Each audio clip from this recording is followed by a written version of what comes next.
Ici Europe 16h-18h sur Europe 1. Stéphane Bern et Mathieu Noël. 1. Historiquement vôtre. Historiquement Vôtre, l'émission qui remonte aux origines de ce qui fait notre quotidien avec vous, David Castello-Lopez. Aujourd'hui, on parle du plan Vigipirate. Oui. Je pense que comme beaucoup de gens de ma génération, ma conscience de ce que c'était qu'un attentat, elle a débuté en juillet 1995. Le 25 juillet 1995, il y a eu une bonbonne de gaz pleine de clous qui a explosé dans une rame du RER-B à la station Saint-Michel à Paris. Il y a eu 8 morts, dont 2 personnes portugaises, et je le dis parce que je m'étais particulièrement identifié à l'époque, c'était des franco-portugais. Et pendant les 3 mois qui ont suivi, il y a eu 7 attentats et tentatives d'attentats, la plupart à Paris, mais aussi à Lyon et à Lille. C'était des attentats islamistes faits par 2 messieurs algériens, qui s'appelaient Khaled Kelkal et Boualem Ben Saïd. J'ai été surpris en me replongeant dans cette histoire parce que les motifs de ces attentats, ils sont beaucoup plus difficiles à expliquer que les attentats islamistes qu'on a connus depuis. Aujourd'hui, le but, en gros, c'est d'une façon ou d'une autre de dire que l'Occident, c'est pas bien, soit parce qu'on fait des caricatures du prophète, soit parce qu'on boit de la bière en terrasse, soit parce qu'on écoute de la musique au Bataclan, soit parce qu'on est juif. Mais les attentats de 1995, c'était plus compliqué. Et je sais bien que je suis là pour vous parler du plan Vigipirate, mais comme j'ai pris 1 heure pour comprendre, je me suis dit que ce serait dommage Mais vous avez bien raison, de ne pas vous en faire profiter les auditeurs. En 1991, le parti islamiste, il a gagné le premier tour des élections législatives en Algérie. Et là, le gouvernement algérien, il a dit en fait, on n'a pas envie que les islamistes soient élus, donc on annule les élections. Et les islamistes, ils ont été légitimement un petit peu énervés. Ils ont pris le maquis et il y a eu 10 ans de guerre civile en Algérie, ce qu'on appelait la décennie noire. Guerre qui a fait des dizaines de milliers de morts. La France, en gros, elle a soutenu le gouvernement algérien face aux islamistes. Et donc, l'explication des attentats de 1995, la plus souvent citée, même si elle n'est pas complètement certaine, c'est que c'était une façon pour les islamistes algériens de punir le soutien de la France à leurs ennemis. Quoi qu'il en soit, c'est cette année-là que, un soir, au journal de 20h, j'ai vu Alain Juppé prononcer pour la première fois le mot Vigipirate. Il y avait déjà eu un plan voisin qui avait été activé en 1981 qui s'appelait le plan Pirate. Alors pourquoi Pirate ? C'est un acronyme. Ah bon ? C'est un acronyme. Rien à voir avec les pirates. Rien à voir avec les pirates qui font des trucs comme ça. C'est un acronyme.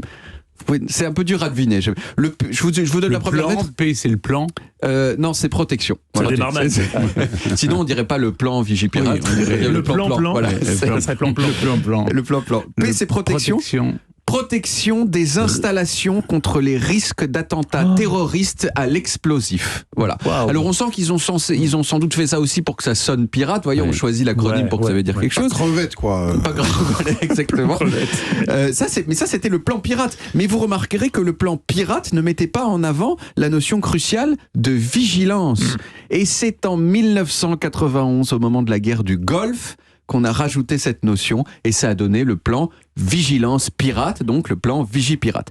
Le premier plan Vigipirate, donc il a été mis en place pendant quelques mois en 1991. Il a été déclenché une seconde fois en 1995, donc pour lutter contre la vague d'attentats dont j'ai parlé, puis une 3e fois en 1996 au moment d'un autre attentat, et depuis ce moment-là, il n'a plus jamais été suspendu. Oui. Depuis 1996, le plan Vigipirate est en place. Ça fait donc 26 ans que la France est dans une situation de Vigipirate permanent. Il y a des niveaux d'alerte, non ? Oui. Alors pendant un moment, il y avait effectivement des couleurs qui déterminaient le niveau de vigilance. Il y avait jaune, orange, rouge et même écarlate.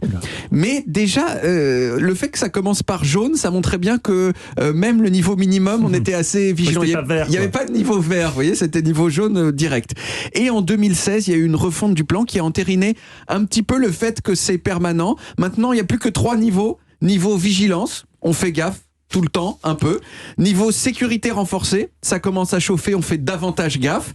Et niveau 3, urgence attentat. Là, vraiment, on est dans un niveau de vigilance incroyable. Généralement, urgence attentat, c'est soit immédiatement après un attentat, quand les terroristes y sont encore en cavale, soit quand on sait qu'un groupe va agir, mais qu'on ne sait pas où ni quand.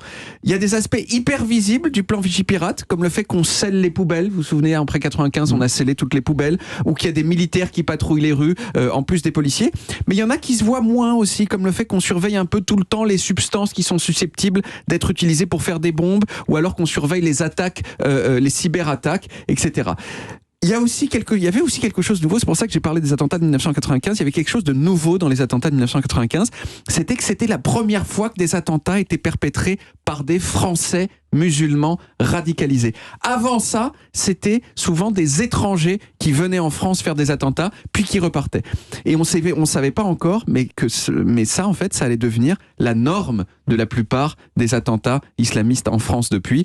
Et évidemment, quand les terroristes viennent de l'intérieur et pas de l'extérieur, eh ben, ça demande d'être encore beaucoup plus vigilant qu'avant. Et c'est sans doute pour ça que le plan Vigipirate n'a jamais été aboli depuis.